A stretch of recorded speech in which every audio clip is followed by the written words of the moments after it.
trazer até a doutora Isabel, vamos combinar, para falarmos sobre a população de cães e gatos de rua. Né? Porque isso também é um problema, porque a gente viu lá na Graça que todo mundo tem casinha, né? Os cachorrinhos, né, doutora Célia? Tem casa, tem dono, mas a gente percebe também que Salvador tem alguns lugares que tem um monte de cachorro e gato de rua. Justamente. E suja a cidade também, né? Esses não tem nem quem recolha, nem quem dê comida, nem quem nada por eles.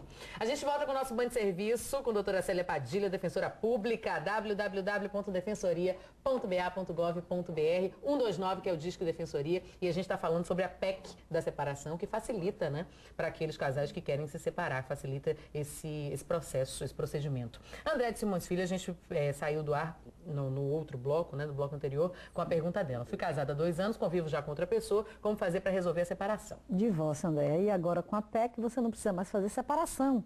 Você entra direto com o divórcio e resolve o problema. Procure a defensoria e resolva logo. A defensoria está aí, você não tem custo, não tem nada. A defensoria está para servir, é um serviço do cidadão. Procure a defensoria. 129 é o número do telefone, viu, André? Para você obter as informações e saber exatamente o que é que você deve levar para esse primeiro atendimento para marcar logo isso. Zósimo Silva de Brotas tem um filho de 16 anos que ao chegar... é uma outra pergunta de uma outra questão, mas eu vou fazer aqui. Que ao chegar a um estabelecimento foi espancado pelas autoridades. O que fazer? Não registrei queixa no dia do ocorrido. A defensoria pode me auxiliar?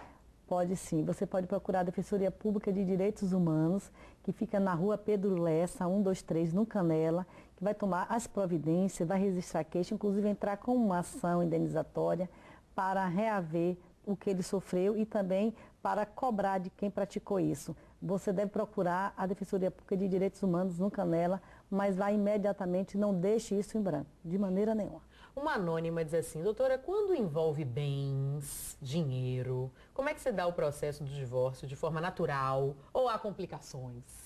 Não há complicações. Se envolve bens, dinheiro, você tem que partilhar. Tudo que foi adquirido com o casamento, se é comunhão parcial de bens, tem que ser partilhado igualmente, 50% para cada um. Então, não há o que questionar. O que foi adquirido vai ser partilhado. Com o divórcio é a mesma coisa. Você se divorcia e vai ter a partilha de bens, a regulamentação de visita, o direito aos alimentos para os filhos, a mulher, se necessário, se precisar, ou o homem também, no caso. Então, não há complicação. A complicação quem faz somos nós.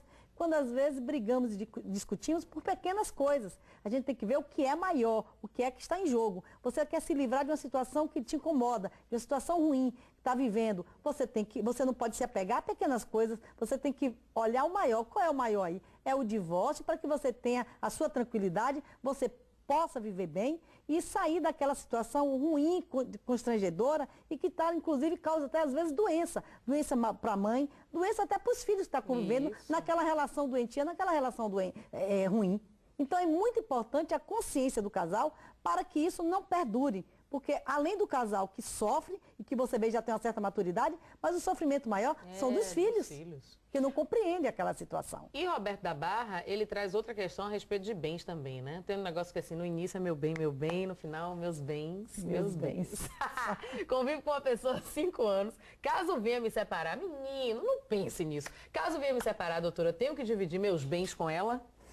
Você coloca, justamente, se o patrimônio que foi adquirido durante esses 5 anos e que ela participou, é claro que ela tem direito à metade.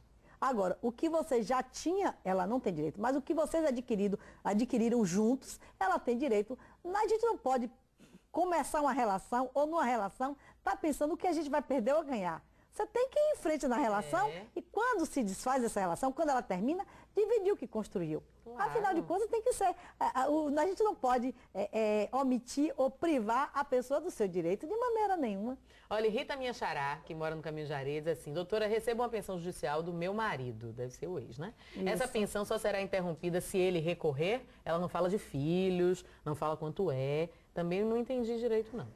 Veja, você colocou uma coisa muito solta. Você recebe uma pensão do seu marido. Enquanto você necessitar dessa pensão, você vai ter. Enquanto você necessitar, ele vai ter. Se ele entrar com uma ação de revisão, você vai poder se defender. Se ele entrar com uma ação de exoneração, você vai ser chamado para se defender. Então, você não tem que temer.